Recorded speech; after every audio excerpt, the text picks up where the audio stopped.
So before I introduce Pastor Solveig Nilsen-Goodin, who will introduce Dr. Randy Woodley, they've known each other for a very long time.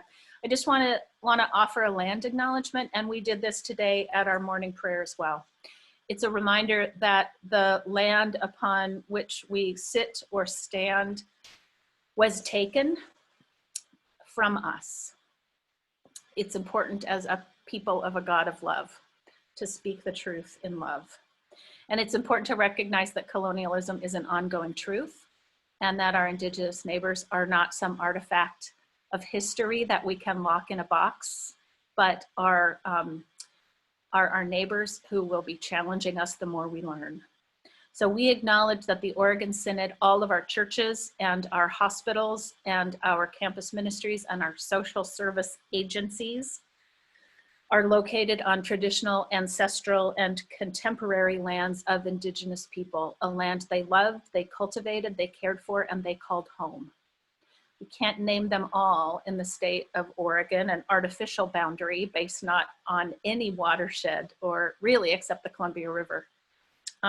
So we named just a few: the Chinook, the Northern Paiute, the Wasco, the Kalapuya, the Clackamas, and so many others. And we recognize as an Oregon Synod that we want to continue to collaborate, support, and advocate for our neighbors, because we are all beloved of God. And so I introduce someone who is familiar to most of you, a gifted dancer, as we just saw, Pastor Solveig Nilsen-Goodin. Oh, I look forward to the day when we can dance again together in person. Oh, that will be a beautiful day. So I'm so happy to say that joining us today for this time is my friend, Dr. Randy Woodley. Randy is a legal descendant of the United Keetoowah band of Cherokees. He's a scholar, seminary professor, activist, teacher, prolific writer, and speaker. He and Bo Sanders have a podcast called Piecing It Together. He wrote the book, The Harmony Way, which I read to kids often. It's one of my now favorite children's books. And his most recent book is called Decolonizing Evangelicalism. He's here to bring us his presence, his wisdom, and agitation for the sake of life. Thanks to you for being here, Randy, especially because this is the day after Randy's youngest son's wedding. So this is no small gift that he is offering to us. If you are not yet acquainted with Randy's work, it's really time to get acquainted with it. As I mentioned, some of the gifts that he has shared with the world already, and I'll put some of those into the chat box later today. So my relationship with Randy and Edith and their family began about 6 or 7 years ago through mutual friends in the Wilderness Way community and also in Eco-Faith Recovery. And then it began in earnest when I read Randy's book called Shalom and the Community of Creation.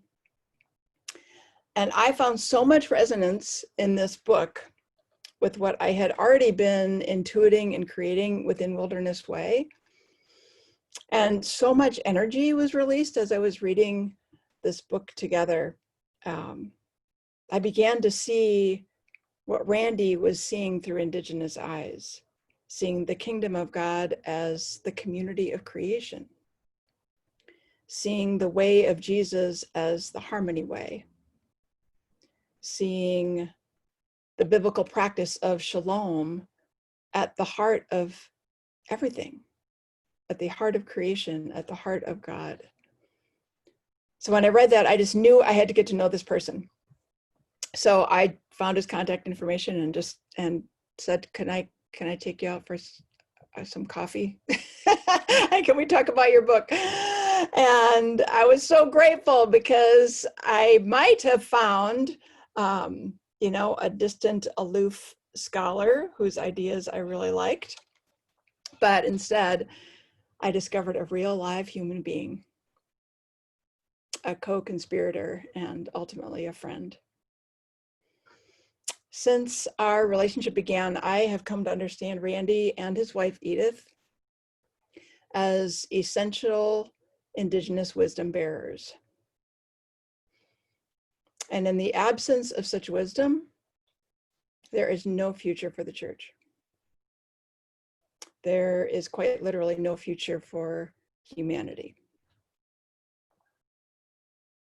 They are not the only essential wisdom bearers, but they are essential wisdom bearers who can help the rest of us both unlearn what we need to unlearn and learn what we need to learn to heal what has been broken, to survive, to thrive, even in the harmony way. For 20 years, Randy and Edith have been stewarding the vision of Elahe, now named Elahe Indigenous Center for Earth Justice, which over the years has been a combination of farm, school, seed bank, community, non-native and native healing, and empowerment center. And at the heart of this vision and at the heart of Randy and Edith is the word Elahe. It's the Cherokee word that means harmony, wholeness, abundance, peace, shalom. Randy and Edith have remained faithful to this God-given vision, even through the experience of violence by white supremacists who drove them off their land of the original Elahe Learning Center in Kentucky. And they have held on to this sacred vision despite repeated systemic injustice within and outside the church. Finally, just 4 months ago, they found a permanent home for Elahe, Indigenous Center for Earth Justice, in Yamhill, Oregon. Now, listen, this is very important because there was a while when it looked like Elahe was going to end up in New Mexico. That would have been a bummer for us here in Oregon. And so I just want to say how lucky we are that they found their sacred home in Yamhill, a place where we can physically get to fairly easily. So we are so blessed that this place that we call home is also home to Elahe and Randy and Edith. So now that we can go outside again, most of us, maybe not all of us yet, with masks on, of course, and maybe someday without masks, we are close enough that we get to develop a relationship with Randy and Edith and the land of Elahe in the flesh. And that is a huge gift and blessing for us. So I will say more about specific ways that we can connect and support and learn more about Elahe at the end. But for now, just please open your hearts and minds to warmly welcome Dr. Randy Woodley. Thanks, Solveig. That was all too gracious, but we appreciate it so much. Thanks. It's nice to be with you and nice to know that Lutherans could dance. I didn't know that. So this is really a great surprise today. So I'm gonna not spend a whole lot of time talking about myself right now. You just heard probably more about me than you need to know. And, but I would like to just jump into a PowerPoint presentation for about the next 40 minutes, if I could. That'll give us some background, and then we'll be able to have some dialogue and discussion, I understand, afterwards. So, so I'm gonna jump right into that, share my screen, and get us going.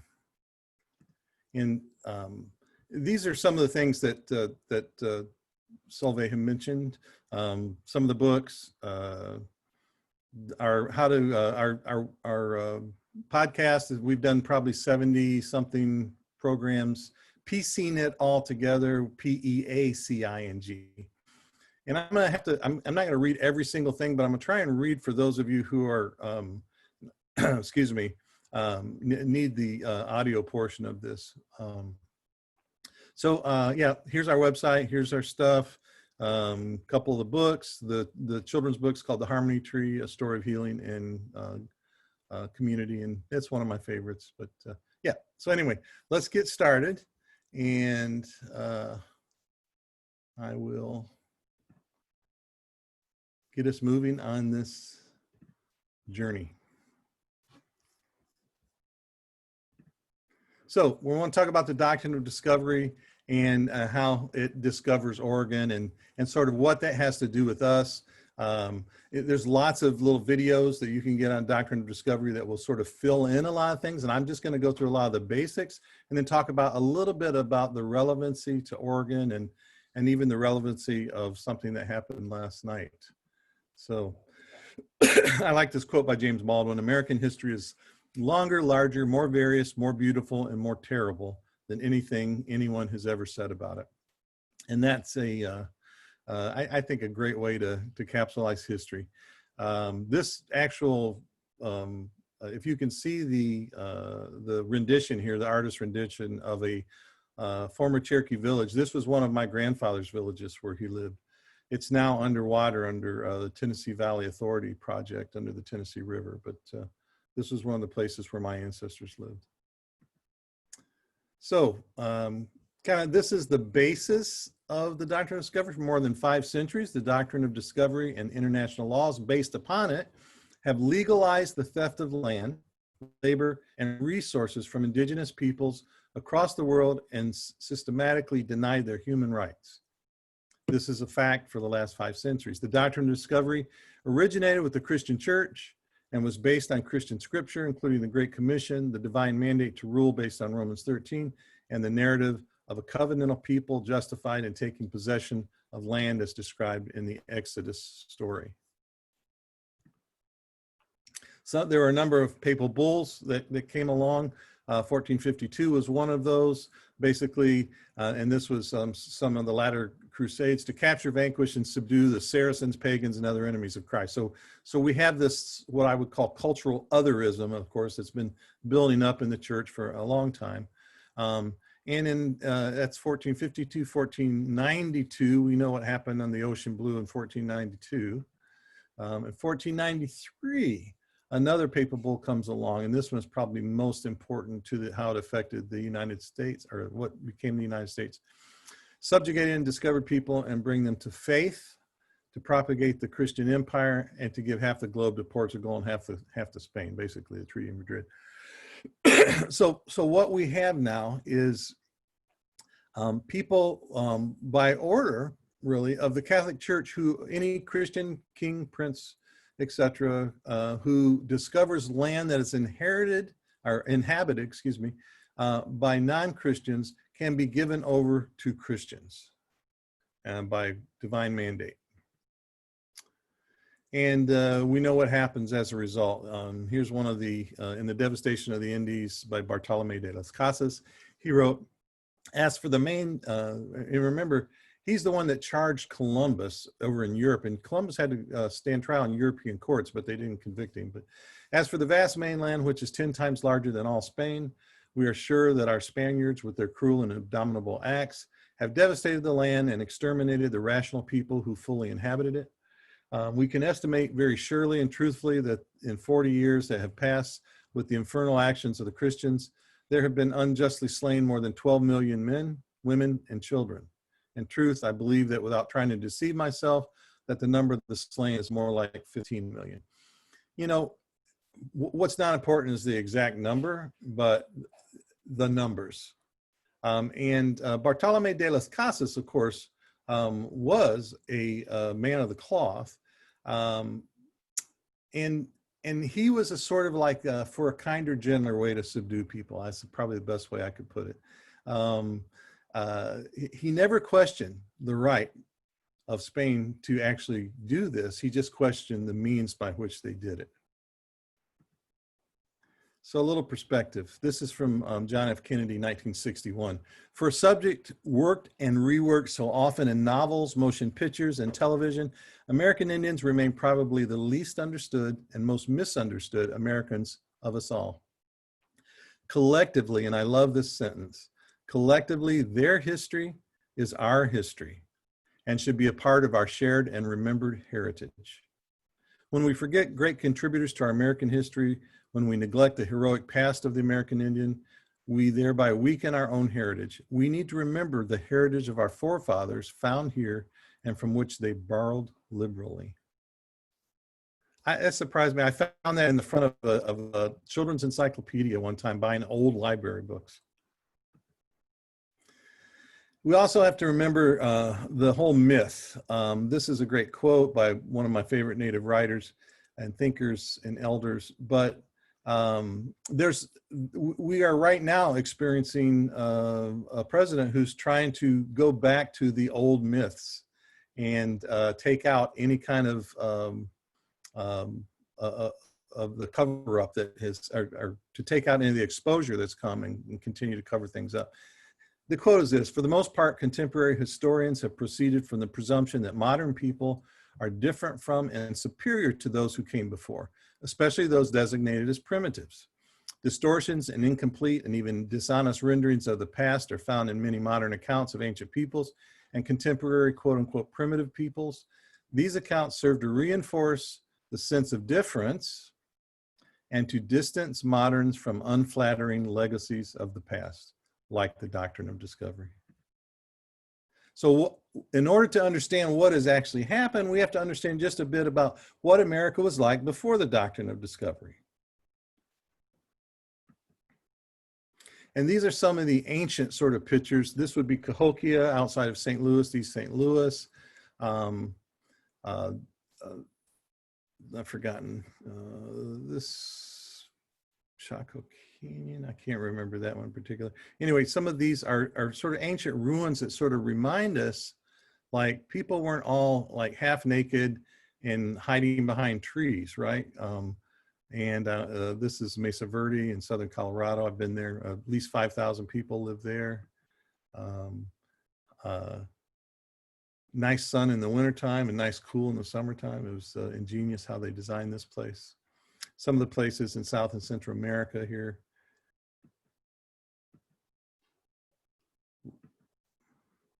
Things that are, that today, they only can explain by saying, well, aliens must have done this, because Native people surely wouldn't have the technology to figure this stuff out. Welcome to 1491. So now we get into some of the archaeological evidence and the artist renditions of what it actually may have looked like. So here's a Native village, this is, it's in Guatemala. I've forgotten the name of it right now, but yeah, I'm having trouble with the names. I'm sort of post-wedding recovery right now, so I apologize. But anyway, this would be Cahokia, Chaco Canyon in New Mexico. And I'll explain a little bit more about some of these as we go along. So, of course, the interesting thing is with all the Reformation and the hubbub, so maybe a light way to put it, between the Roman Catholic Church and the Protestant churches, the Protestants felt at ease by actually taking on the same sort of banner as the Catholics, and also became a part of the Doctrine of Discovery. So it was an interesting interfaith or interdenominational activity that they partook in there. Of course, all these lands were inhabited by millions and millions of people, and I'm going to talk just a little bit about that. Here's some of the numbers, and they vary widely depending on who you read, but I think I have a fair representation here. The land that was USA, Canada, and Mexico, about 100 to 160 million, depending on who you read, and which is very different than what I was taught when I was in school. I remember the figure was 1 million Native Americans across the whole place, right? And it matters, because when it comes to genocide, when we see the numbers, it matters how many have actually died. And so you can see that number shrink, about 25 million in the contiguous United States, and down to about 250,000 in 1900. We're much like the buffalo, but didn't get as far as the passenger pigeon.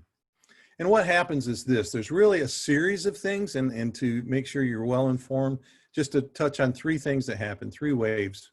The first, there's about 150-year period that America experiences a series of super droughts. So some estimate in some places that there was even a 50% population loss, but we really have no way of knowing. We just have, you know, the geological record. But this period coincides with the abandonment of many of the places like Chaco Canyon, Cahokia Mounds, Muggy Mounds, Effigy Mounds, Gila, Chichen Itza, and all the rest. So there's just like this sort of total abandonment during these droughts of these large places. They said, you know, hey, you know, we can't live this close together with so many people during times like this. So when these cycles of drought began, many of these civilizations were at their height. Communities were densely populated. Even with good rains, the people were likely using their land to its limits.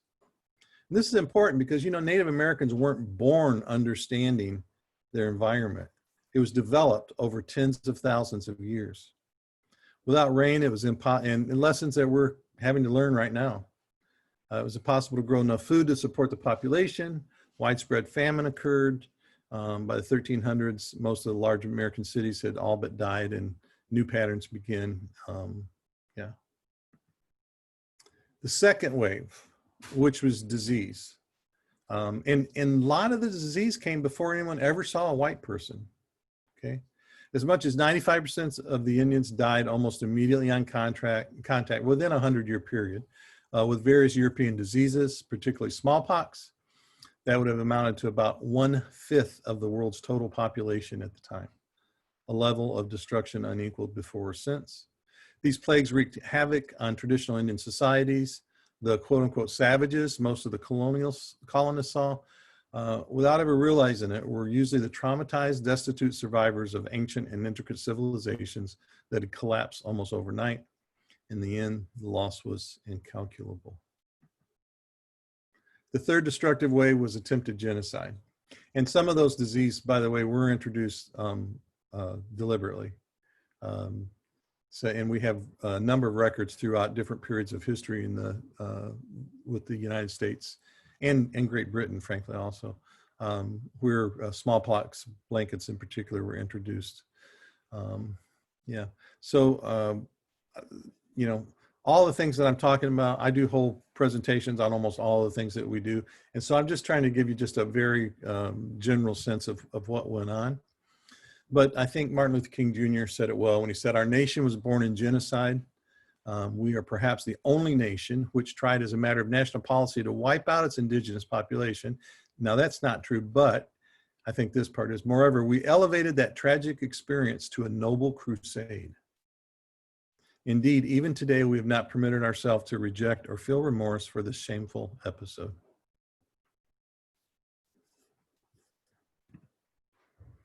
So let's talk just for a minute about who are these people and what were they doing back then? So we know about all these other ancient societies, right? But we don't know that there are unparalleled techniques of microagriculture and macro environmental management, sustainable architecture, humanities, sciences, urban planning, democratic governments, philosophy, education, brain surgery, religion, rhetoric, you know, peacemaking strategies, on and on and on. All of this was in the Americas before a white person ever set foot. The native people of this hemisphere led a life that was in many ways more healthy and tolerant of diversity than that of European peoples. Native peoples utilized thousands of medicines and drugs, of which the basis are the basis of many of today's modern medicines. Much of our native medicinal practice has been lost due to the destruction of our cultures, and we need those now, by the way. Today, over 500 medicines and herbal remedies are used, though, in modern medical treatment, such as quinine, aspirin, petroleum jelly, ipecac, digitalis. So some of these places, and I'm going to go over these rather quickly, so please forgive me, but you can just write down the name if you want, Poverty Point, and then you can read more about that. The largest, most elaborate earthworks anywhere in the Western Hemisphere. It's a World Heritage Site now. It's in northern Louisiana. It was a center for trade. Cahokia in East St. Louis, one of the largest urban centers in the world. And there were hundreds of Cahokias, The myth, there's actually myths that go with these too. The myth is like these were special places, but they were actually, you know, one of my hobbies when I lived in the South was to find old abandoned Indian mounds and villages, and I was able to find over 30 just in a couple year period that were about parallel the size of this. So these places are mostly in decay and under farmers' fields and forests now, so we don't notice them. But Cahokia, they say, was one of the largest, about 1200 AD. And up until 1800, it was the largest city that had been in America until Philadelphia reached a certain level. Our mound building cultures were all over the East and all the way out, and you can see into the Oklahoma, Texas, Kansas, Nebraska, South Dakota, North Dakota parts. And they went up, almost up into the Maritimes in Canada. Chaco Canyon in New Mexico was quite a feat. By 1115, there were 75 outlying cities that had been built within 30,000 square miles, composing agricultural communities, trading posts, ceremonial sites. They were connected to the Central Canyon and to one another by 6 major Chacoan roads. These main roads extended to at least another 60 roads, well researched and surveyed, and generally straight routes lit up at night with signal fires. And also, most of these places also, in fact, probably all of them, had astrological observatories as part of the understanding how the year and the cycles went. The HOHOKAM culture in Arizona in the Sonoran Desert, about 2000 BCE, engineered a complex of series of canals, weirs, and irrigation networks that featured remarkable genius, rivaling sophistication of those used in ancient Near East, Egypt, and China. Observatories again, and they think that probably there were close to 100,000 people in that desert who were fed just from those.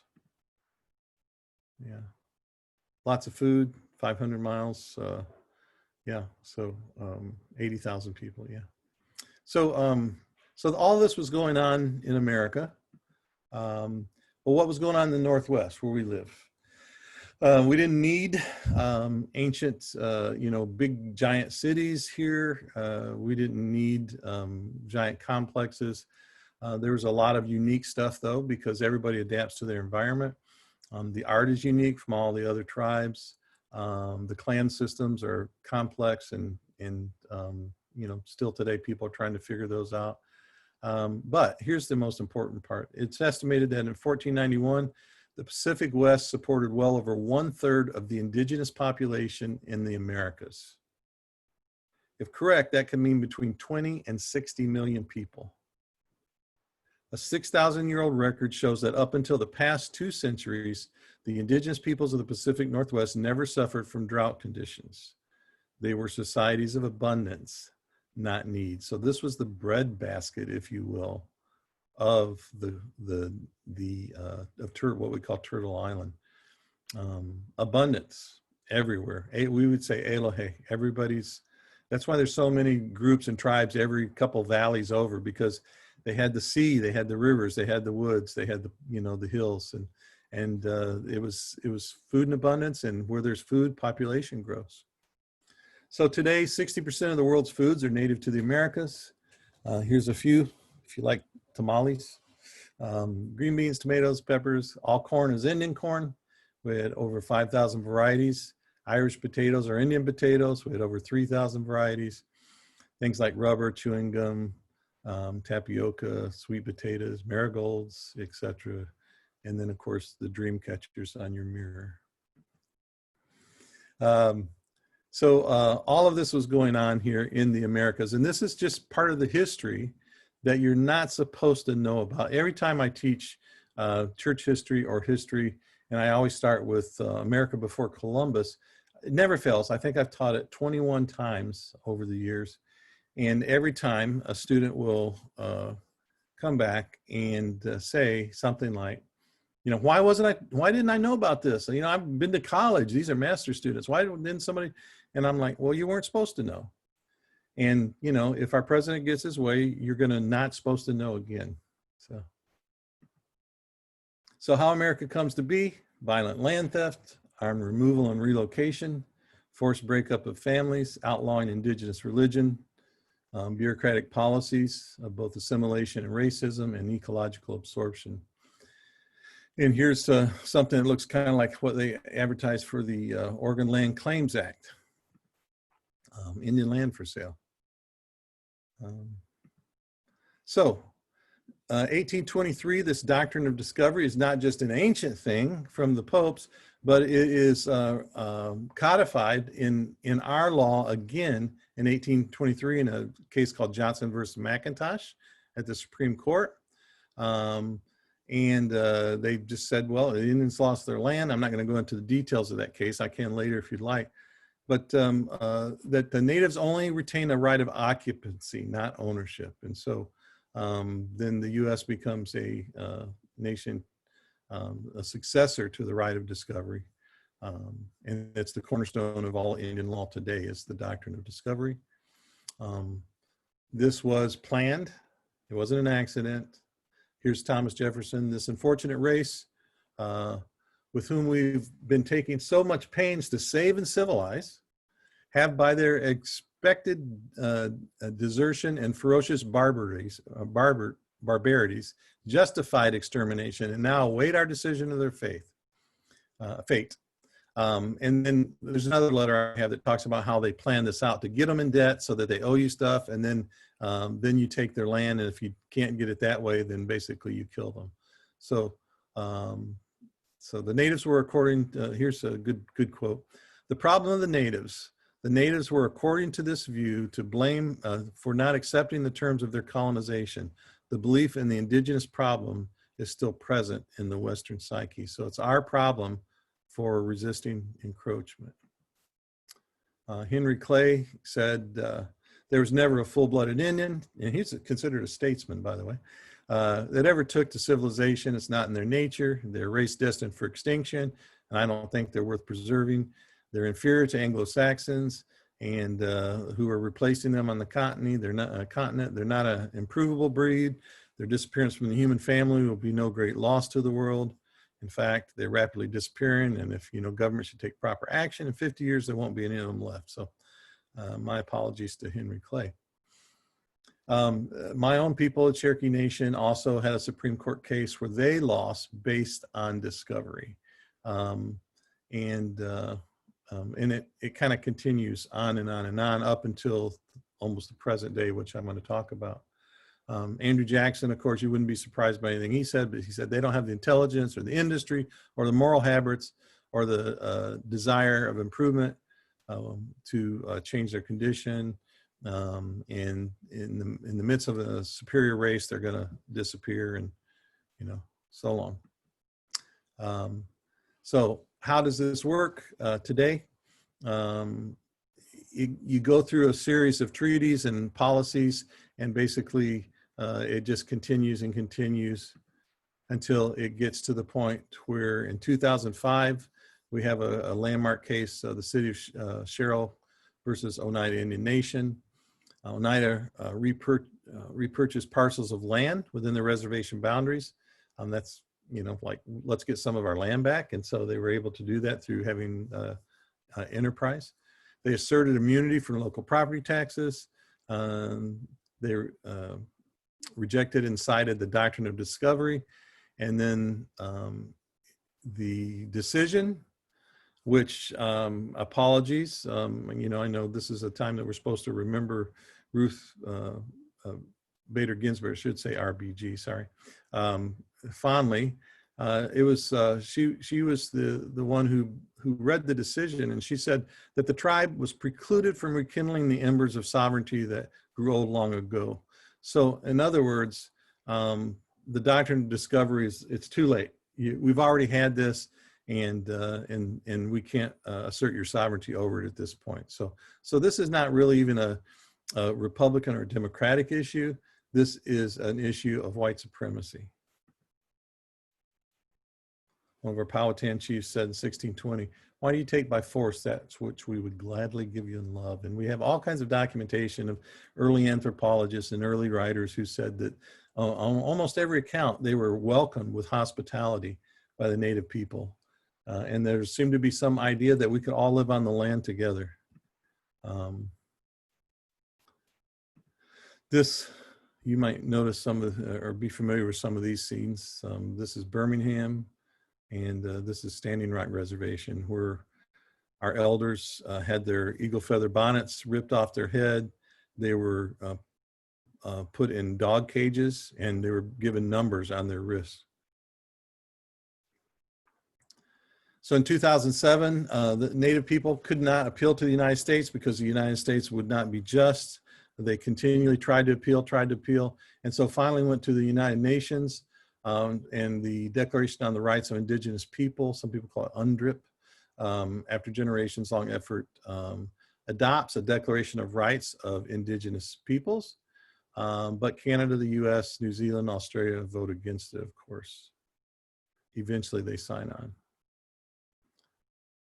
Something else Kennedy said: our treatment of Indians still affects the national conscience. It seems a basic requirement to study the history of our Indian people. Only through this study can we as a nation do what we must be done if our treatment of the American Indian is not to be marked down for all time as a national disgrace. I think everybody realizes that, at least that much. Very quickly, this was our property in Kentucky that Solveig mentioned, that we were run off by a white supremacist paramilitary group who had a .50 caliber machine gun. This was where we were going to live the rest of our lives, raise our children. We had a community of about a dozen different families living there, and we eventually lost it to pressure from a white supremacist group and the inability for the United States to come to our aid. This was just only 13 years ago. And we were, doing terrible things like having our own ceremonies, racial reconciliation, farming, having schools, sobriety meetings, ministry, leadership development. And that was all a threat. This is, Sylvia, you might be interested. This is Redbird, who just got married down here in the, next to Edith, and the little guy there in the buckskin shirt. And this is my other son, Young, here, Richard Twist and myself here singing on the drum. We're welcoming all the international students to Cherokee land at the graduate school that we went to. But we were a threat because, Black and Indigenous people of color are still a threat to the white race. And now we're here. We're in Yamhill. This is out our back door, this picture here. But I just read our mission: to fulfill our mission, to live in harmony with the land, using North American traditional Indigenous knowledge, wisdom, and practices as a guiding model. We've created a center that embodies educating holistically, it's supposed to say. Alehe Indigenous Center for Earth Justice, Alehe Farm and Seeds, focuses on developing, implementing, and teaching sustainable and regenerative earth practices. While there's an identifiable farm within the almost 10 acres near Yamhill, Oregon, the whole property is considered vital and is part of the farm. So we do wild tending and things like that as well. So, but we have we teach, we have schools, and we have cohorts, things like that. So let's get into our immediate context here. The Far West, or sometimes I say the Fur West, because that was sort of what it was all about. And so, everybody's competing at this time after the Discovery, Core Discovery group to get out here and claim this land. And here's that quote I was talking about. This is from Jefferson to William Henry Harrison, basically saying, push the trade issues, get them in debt, and so that we can lop off these cession lands, and then eventually we'll push them off, basically.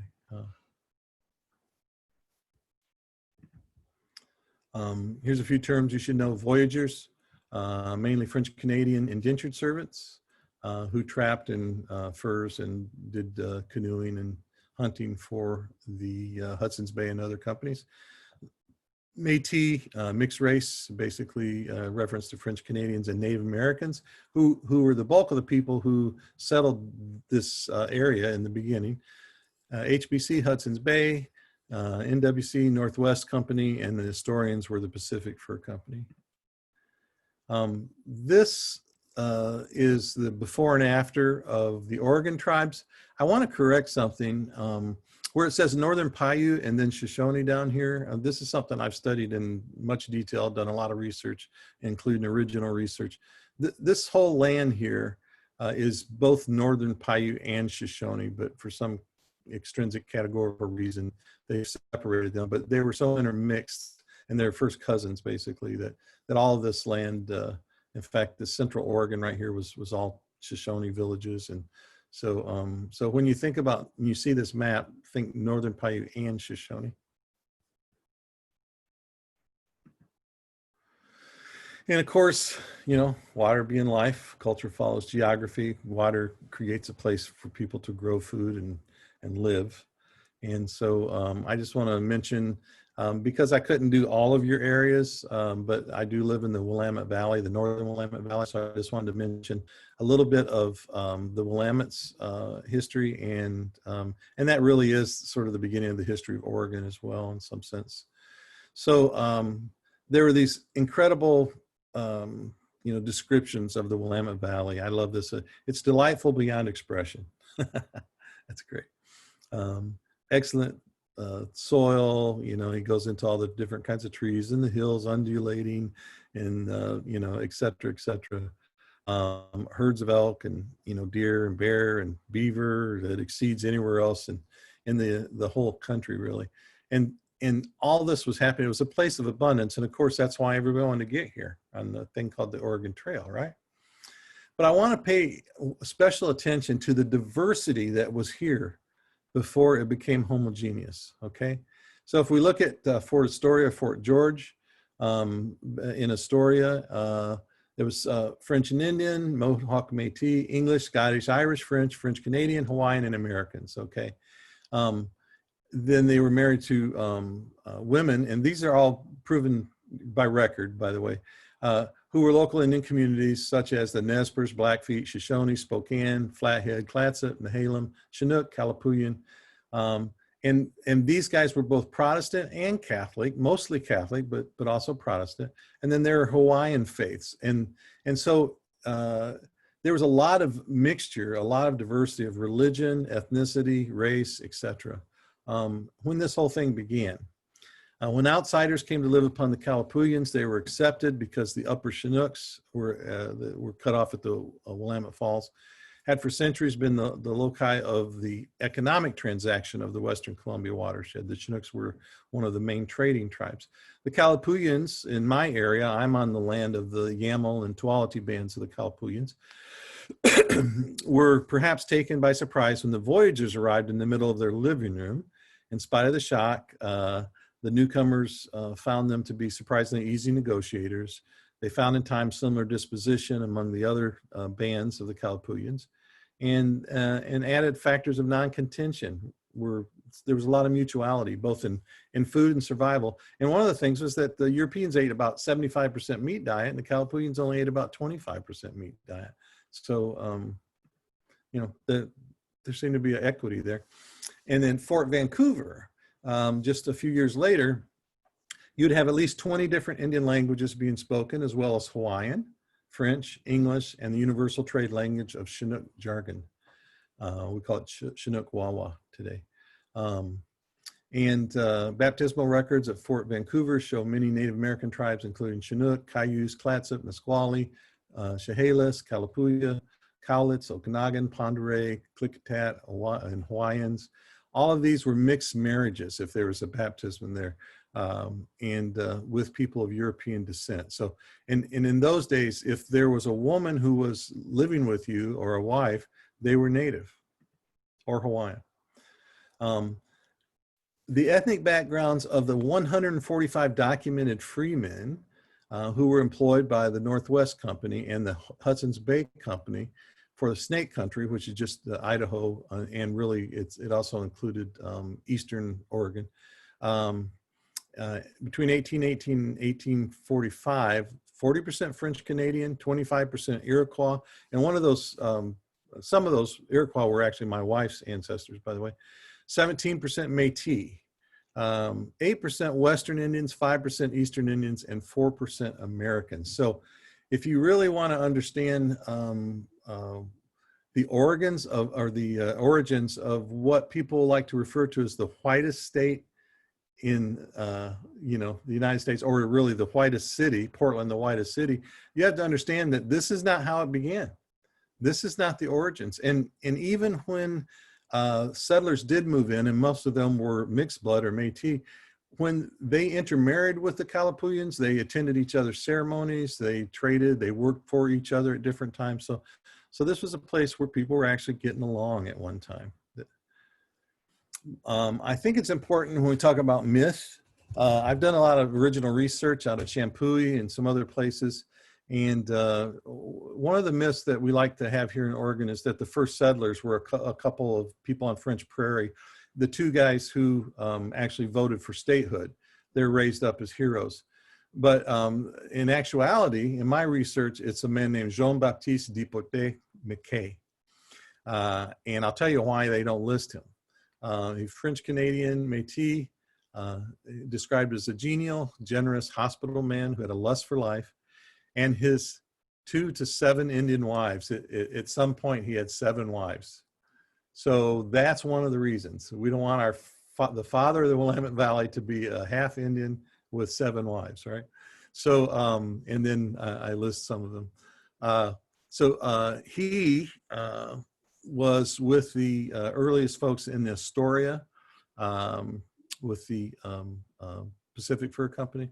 I'm sorry, the American Fur Company.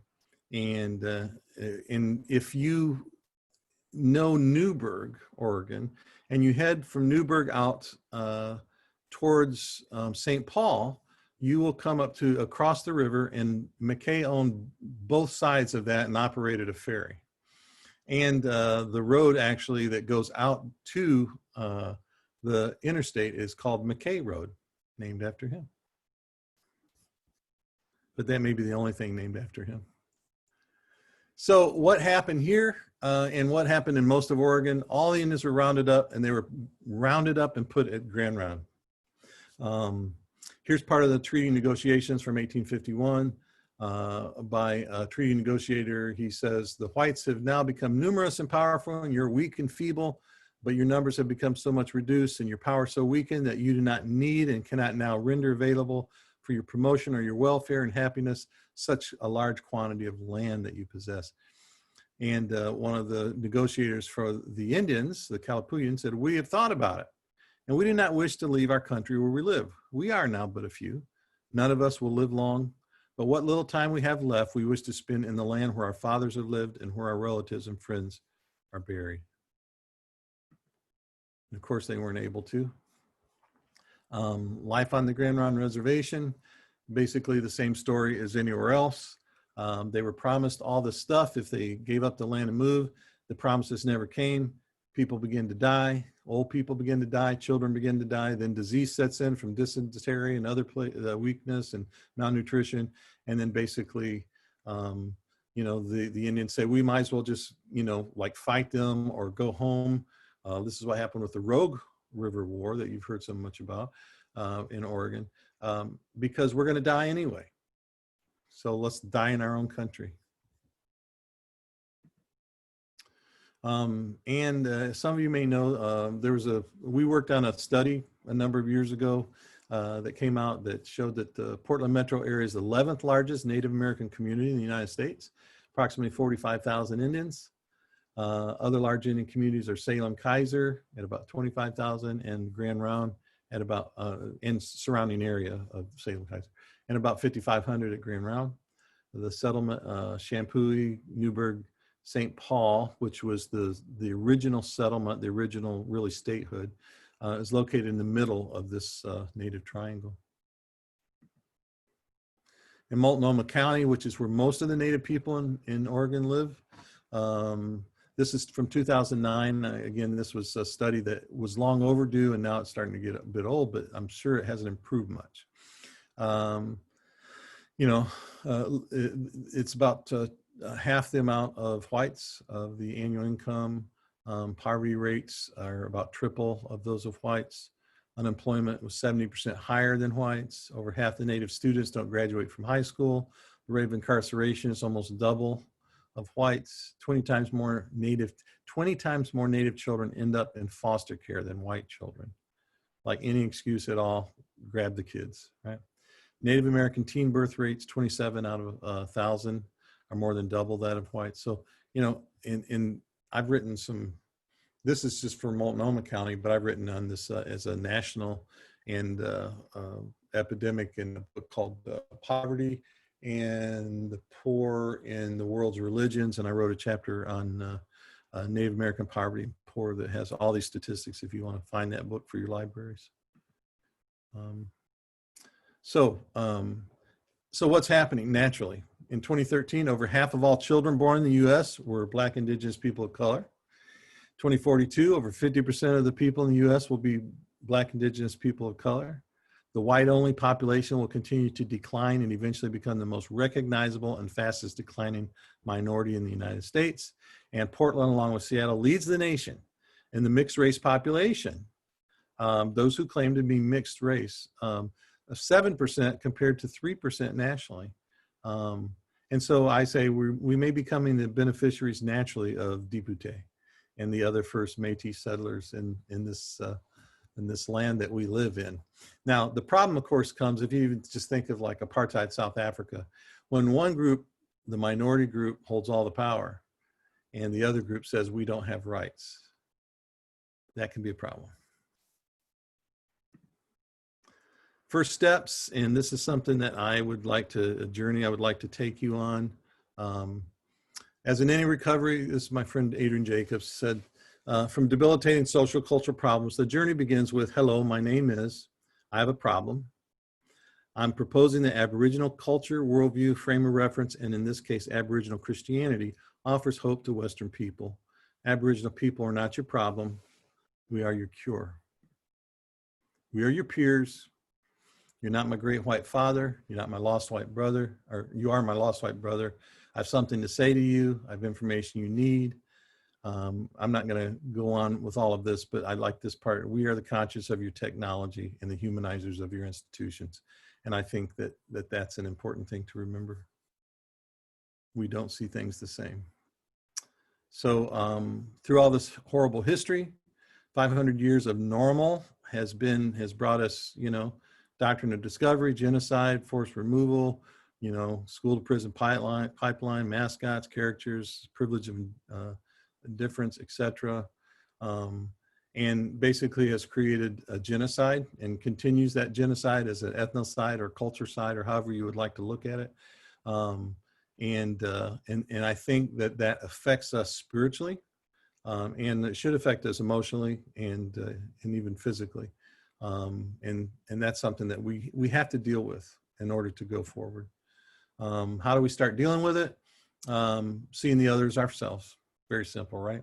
Racism is most often expressed by allowing unjust systems to remain unchallenged and to become indifferent to the injustice resulting from those unchallenged systems. Injustice is deadly for some and not others. We need solidarity, and it has to be actionable. We need to decolonize. I know we're running out of time here, so I'm going to sort of wrap it up. But we can't be apologists for any kind of colonialism or neocolonialism because it makes us, part of the genocide when we do that to justify it.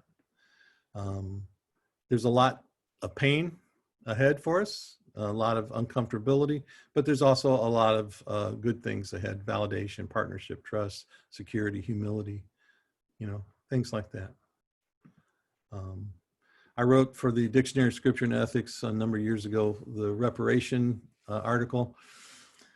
I just lifted this little piece out of that. Reparation is the enduring effort to make compensation for what has been taken.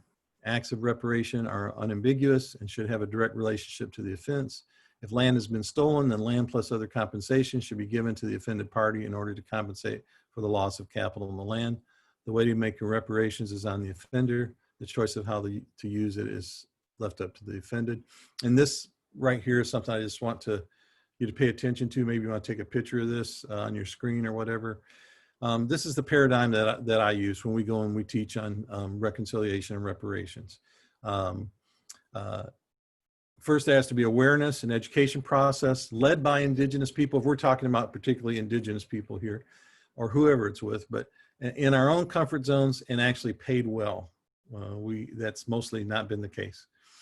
Lament, confession in the public square, speaking truth to power, allowing time for sensibility to sink in, and then reparations, or what I call rehumanizing. Restitution first, then relationship building, justice initiatives, land initiatives, economic initiatives. And then finally, this is really important to me. I don't see a lot of other people talking about this, but I think it's really important. Working together to memorialize this partnership, retelling the history, codifying the markers, remythologizing. I think this is the heritage that we will pass on to our children. Other steps, let's be adaptable, intentional, inclusive, you know, don't be educated. And you invited me, so you guys got this one down. You're okay. Not in your comfort zone. Exploring and embracing diversity narratives, no longer just white myths. Racially diverse leadership, sharing power, not just tokenism. Self-deprecating humor. That's important for us Native people, that we all can laugh at ourselves. Empowered churches, not dualistic, or, you know, it's like, I think the right things and then it's okay, but we actually do stuff. Here's some structural things that would help. And I'm, you know, hey, we all live in Portland. You all are, or most of us are getting news from Portland around here. So we know sort of things that need to be done structurally. And I just want to close with this statement from my wife's people. Do not begrudge the white man's presence on this land. Though he doesn't know it yet, he's come to learn from us. And I believe that, and I hope it's true. Thank you.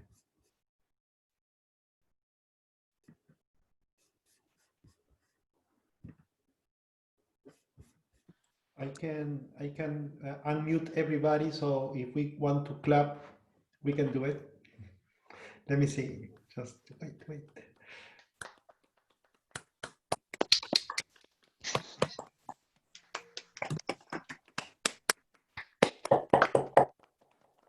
I suspect, yeah.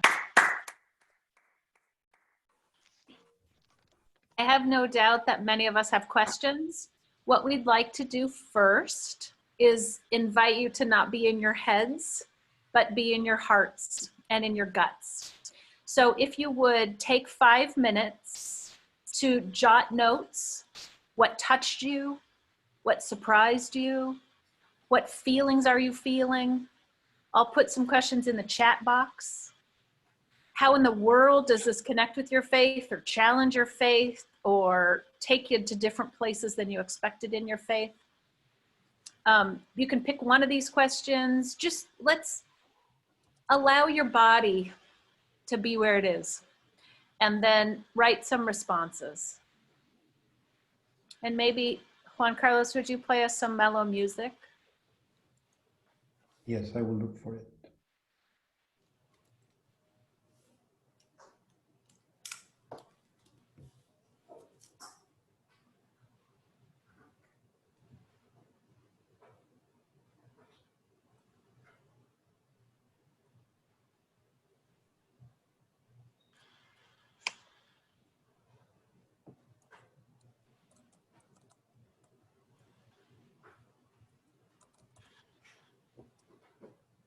What shimmers for you? Pastor Erica says. What shimmers?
we come back, I realize a lot of us could write for a very long time.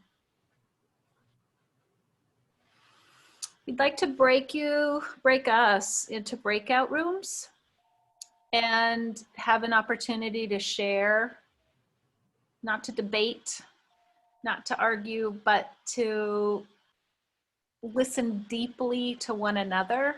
How did this impact you? Where do you go in your heart, in your faith, in your hope?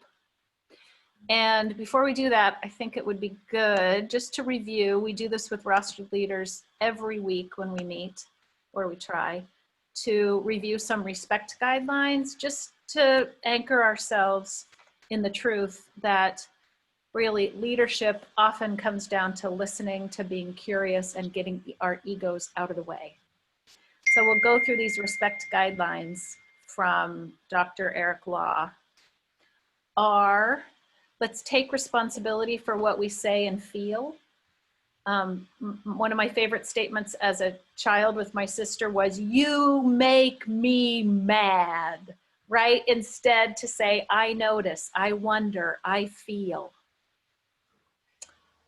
Empathetic listening, which means as much as we possibly can, putting ourselves in the other person's perspective. We don't have to agree, to listen with deep compassion. Being sensitive to difference. Some people talk stories, some people talk points. We often talk in storytelling about plot versus detail. Some of us are very detail, which can be annoying if you want the plot. Some of us are very plot, which can be annoying if you want the rich detail.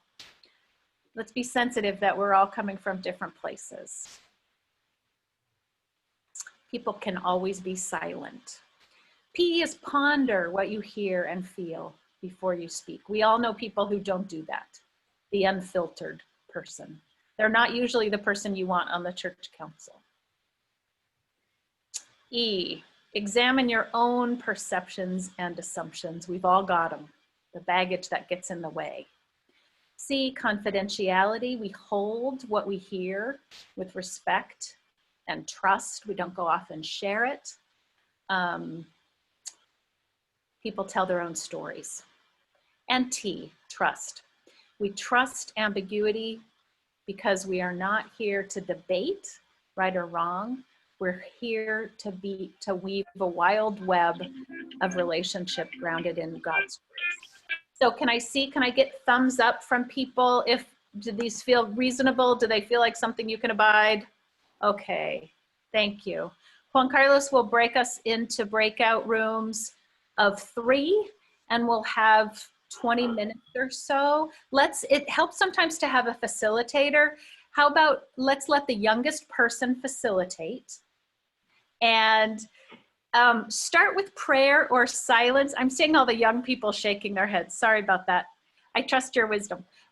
Start with some kind of recognition of silence, that this is holy ground and this is holy work. It can just be 1 minute of silence. And then maybe share your name, not your biography, but your name, where you live. And then let's try as best we can to share from the heart. Okay, first, I'm gonna ask all of you to unmute yourselves, so you will go with the microphone. So please unmute it right now. And just share what's touched you, what's moved you, what you wrote about, if you're comfortable doing so.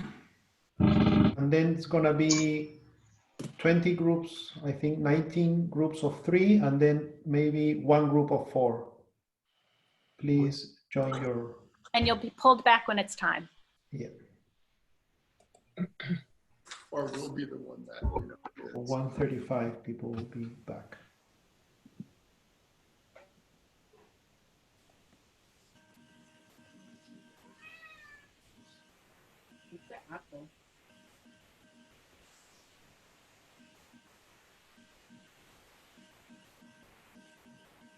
I understand, Randy, you might need to rest, I guess. Let me see.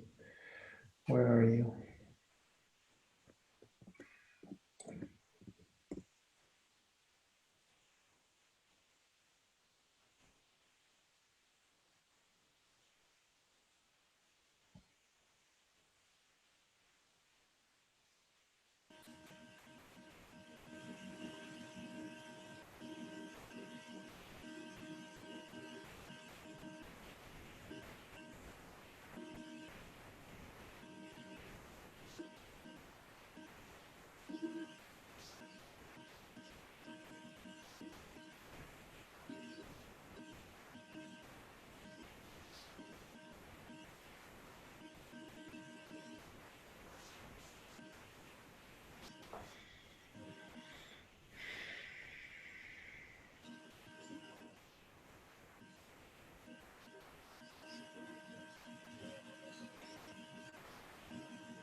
Thanks, everyone.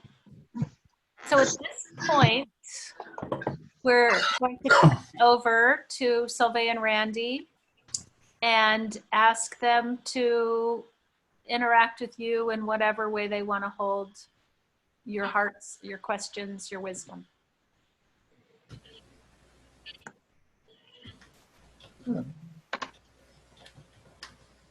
All right, well, Randy and I didn't talk about this exactly, but I will open it up. You've had some time to reflect, both on your own and in your groups. There have been some. Curiosity, something that's inside of all of us. I don't know who that was. There have been some pieces shared in the chat as well. And, but I'd like to open it. If you have a reflection from your heart, a deeper question that you want to ask, I'll invite you to just unmute yourself and yeah, mute yourself unless you offer a question or a deeper reflection.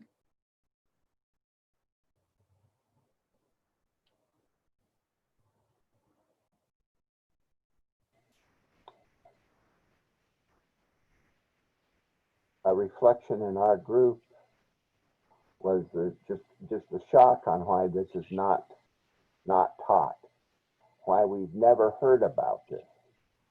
And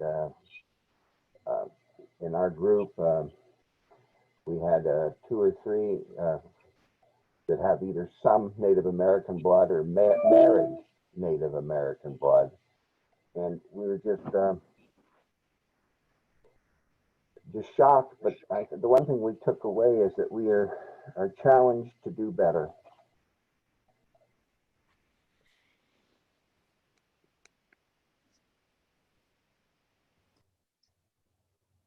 Yeah, I think, you know, Randy said earlier that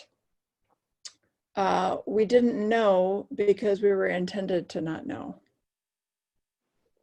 Very strategic, right? Because when we know, then we feel the shock.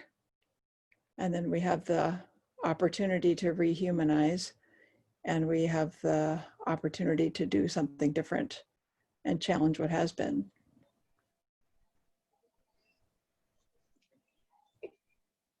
The new piece of information in Randy's presentation for me was that there's proof that an abundant economic social order has worked on this planet. And the fact that it's in our space is really exciting. That when I think of Jubilee economics in scripture, I have the scholars coming back and saying, yeah, but they never really did it. As a child of Western culture, it's all scarcity model economics on every grand civilization. So I would love to know more about an actively working economic system based on abundance, proof positive on the planet in our space.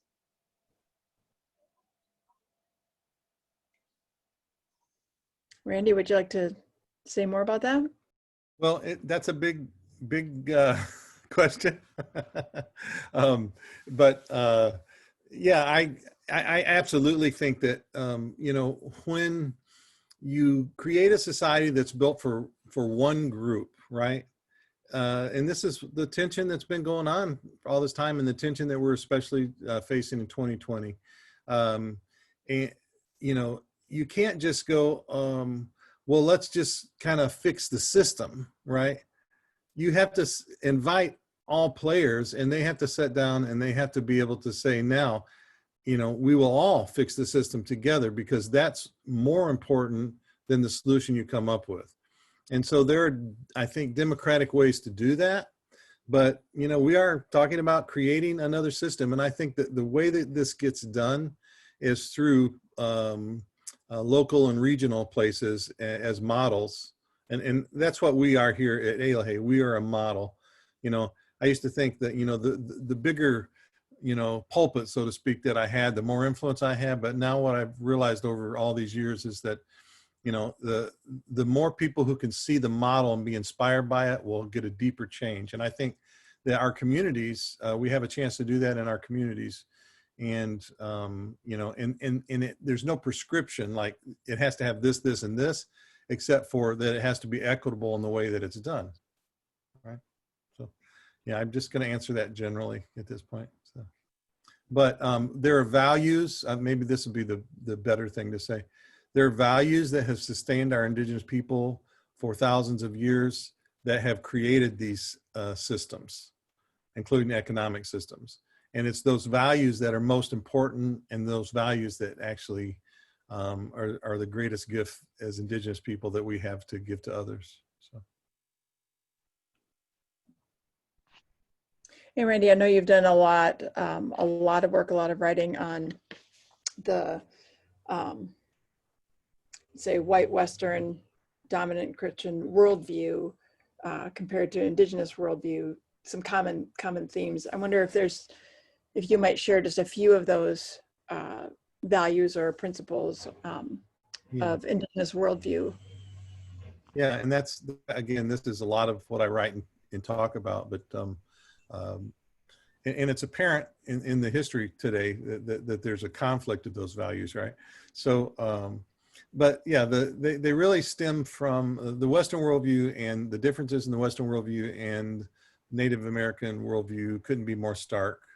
You know, and I say the foundational fallacy of the Western worldview is the dualism that has crept in over the years, the Platonic dualism, that basically has us invest more into the abstract, the ethereal, the products of the mind, this quote unquote spirit, if we're spiritual people, over the body, the earth, the, you know, physical things, and actually doing something. So and this is the problem with the difference in faith communities. It's when we believe the right things, you know, we're there.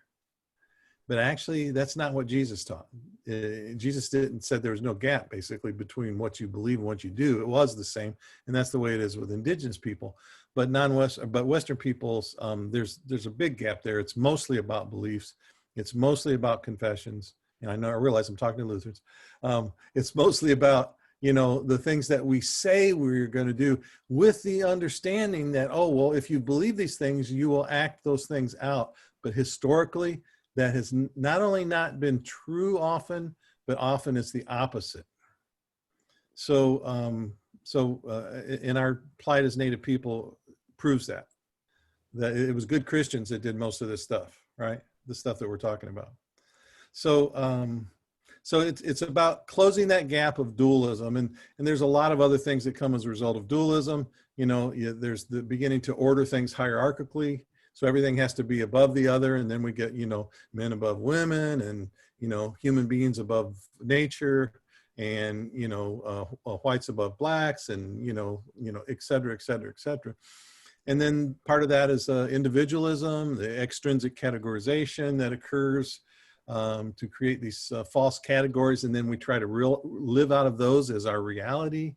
Yeah, so there's just a whole passel of things that goes with the Western worldview that really has to be deconstructed, decolonized, and indigenized, if you will.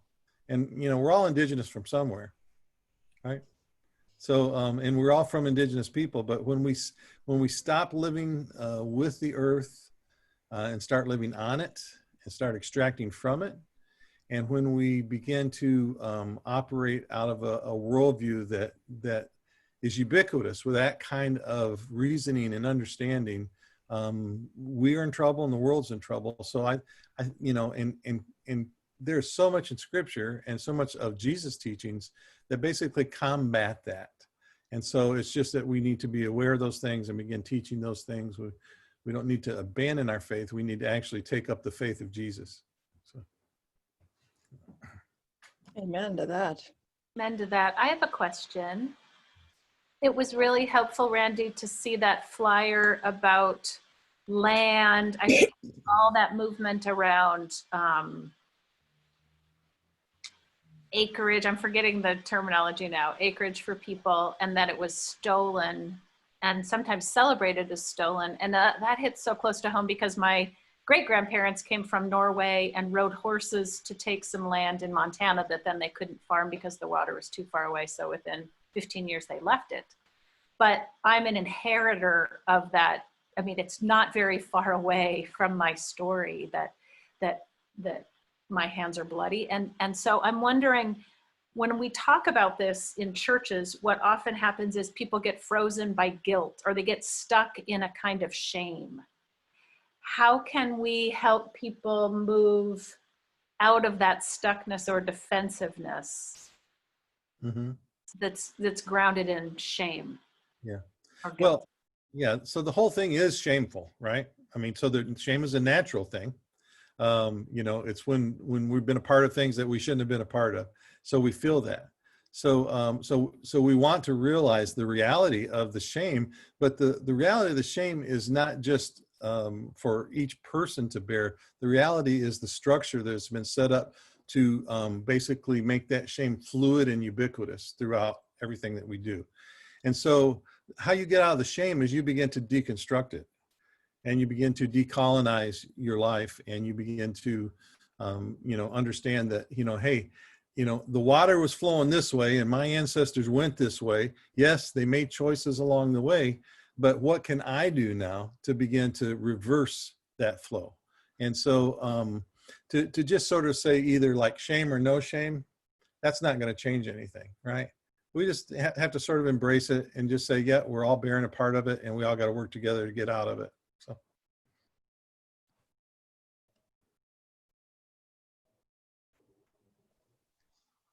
I want to thank you, Dr. Woodley, for sharing the quotes.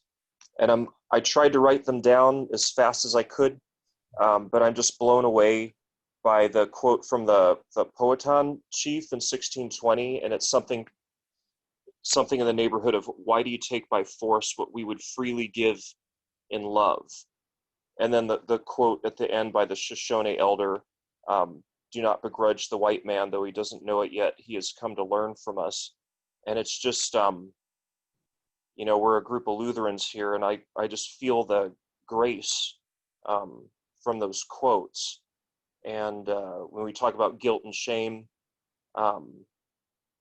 you know, and just seeing the grace and the guilt and shame of our history, and then the grace from the Indigenous people in those words that you shared with us. It's just,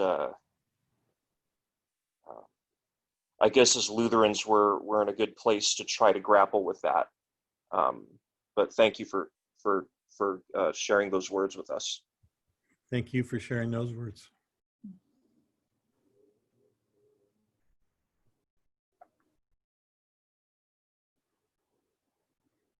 One or two more? If there's time, I would really appreciate hearing more about reparations and restitution and the place that holds before relationship building.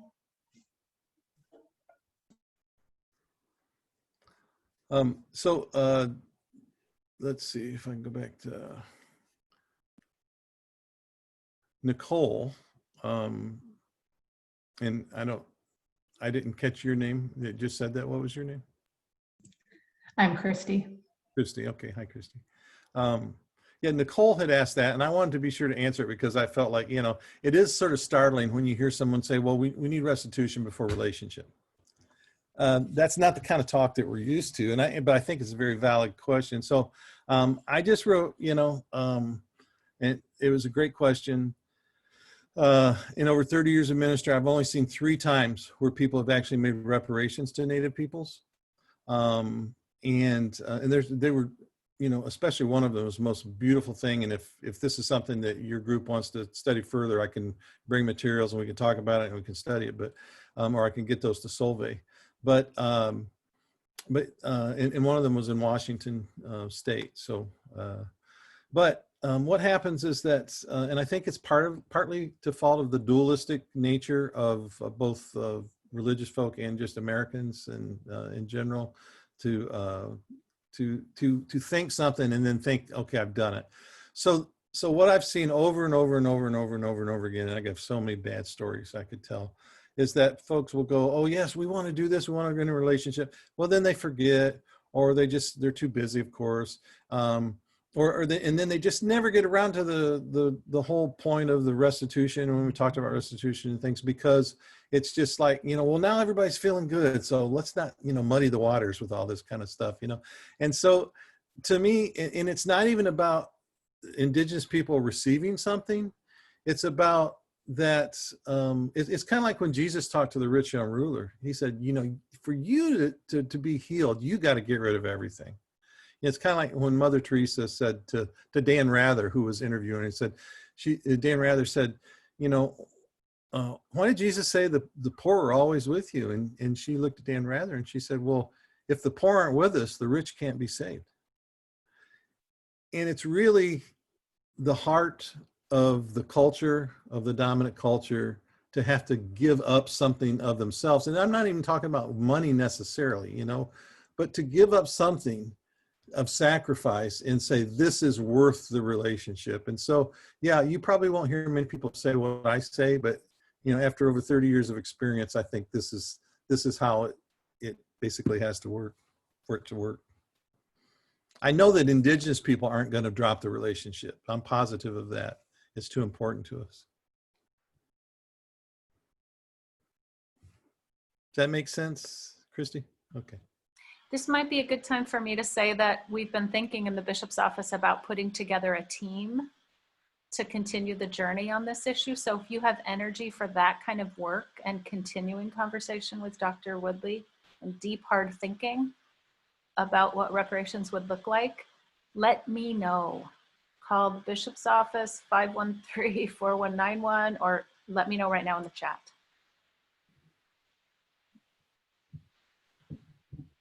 Well, I've got some invitations to make in just a moment, but Randy, I wonder if you would, you said that about economic systems, that Elahe and small expressions of an economic system that works on abundance, and the way that is a little closer to how God intended it to work, right? As a model that can spark our imaginations or our memories, our deep memories of how it is to be. I'm wondering if you would be willing to share one of those examples of reparations that you're aware of, if it's connected with the church especially, just to help spark our imagination about what might be possible. Okay. Well, let me frame it first, if I can. So what we do at Elahe here, we're really a healing center of sorts, right? So, but we don't use those words. That's not what it's about. But the idea is that we're becoming a model of both community and regenerative and self-sustaining farm and land. Empire, if you think about it, what drives empire besides the sort of evil impulse? What drives empire is that you expend the resources in your own land and you have to go extract it from someone else's, right? Or labor in your own land and extract it from someone else's. And there's lots of things, economically derivatives that fit that pattern. But that's why England, England utilized all its resources, and I don't have time to go into all that, but basically they left England in part of Western Europe in the same shape that our country is turning into now because of this Western worldview. And so, so what's a model then to fight that? Well, sustainability, regenerative land use, not extraction, cooperation between people, because there really is almost no such thing as a self-sustaining farm. It's very difficult to really live off just a small farm. But if you have a bunch of small farmers who are doing different things, there can be a self-sustaining community, right? And so it drives us to all these native values to cooperate instead of to be competitive and, you know, those kinds of things. So, and so that's kind of, I want to just kind of set a framework of sort of the basis for what drives this thing we call empire, you know. And now we do it through trade agreements and the International Monetary Fund and, you know, things like that, the World Bank and those kinds of things on a structural level. But we kind of got, I think we got to start small again and then do concentric circles out. That's the answer. I don't expect that somebody's going to just all of a sudden say, oh, let's do this new thing and it's going to go over. Reparations. Okay. There's a beautiful story that I don't have time to tell you, I'm sure, that because it would take a little longer. But I can, it's about there's a video called Two Rivers Film. I think it's Two Rivers the Film or something. You can go to find it. It's an independent buyer. You can't get it through like Amazon or something, but independent seller.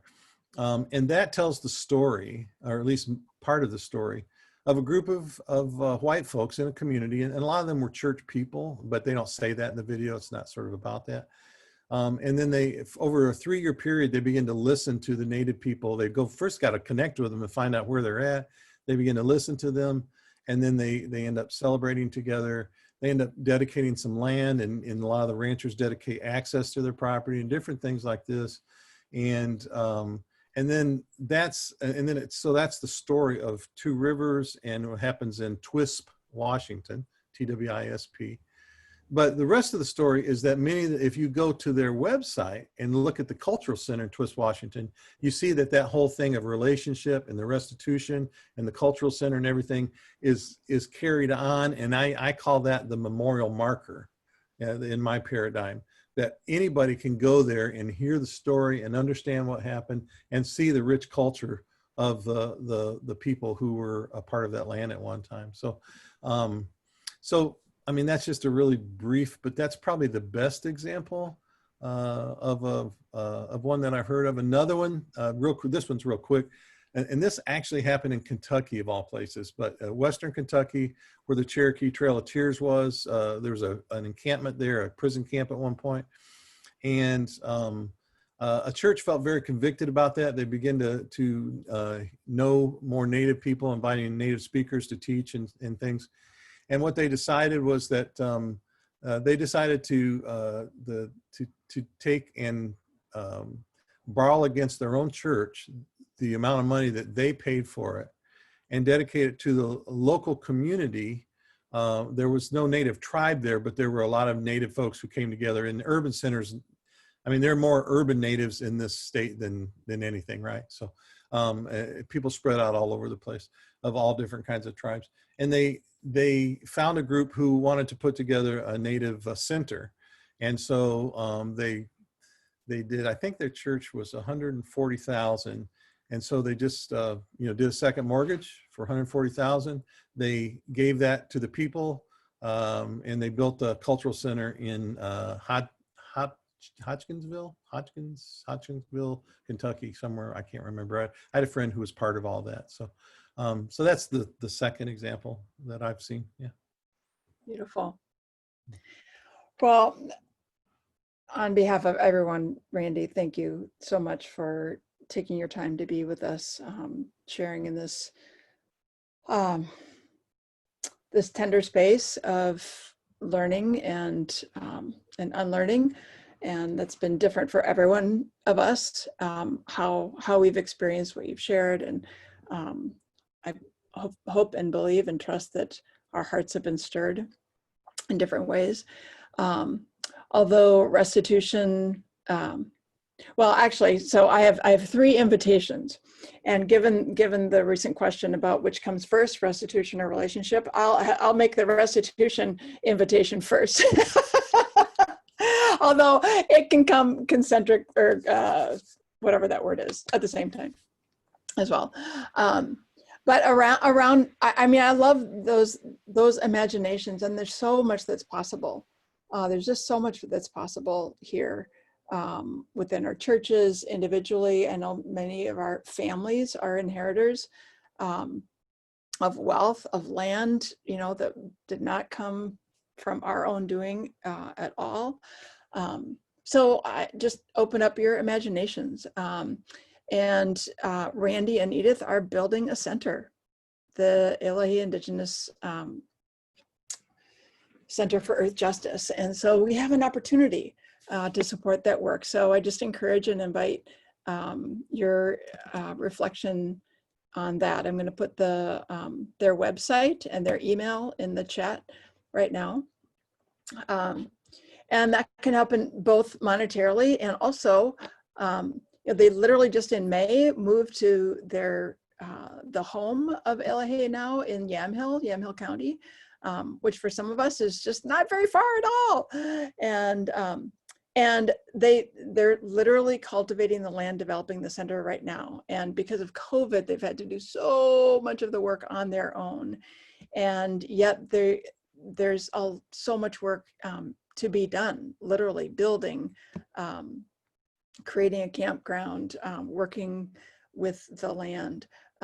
So if that is a calling or a skill set of yours or people you know in your communities, please just shoot them an email and or look on their website for ways to connect. And then finally, Elahi is offering 2 learning cohorts this year.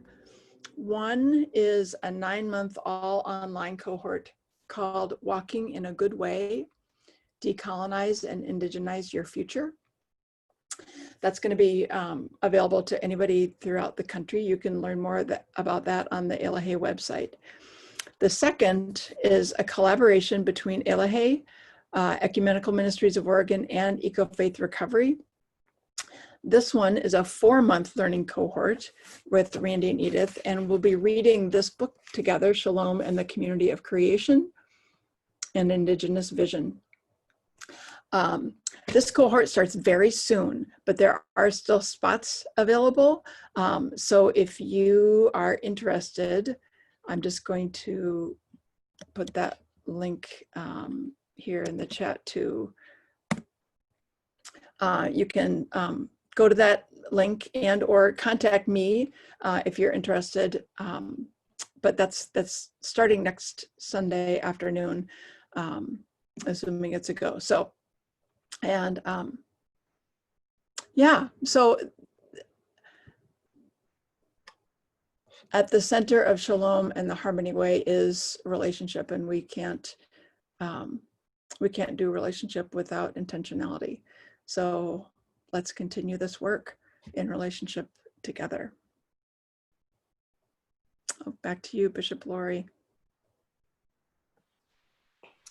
Oh, I just so want to thank you, Dr. Woodley, Pastor Solveig, all of you for giving up a good chunk of your Saturday to sit in hard truths.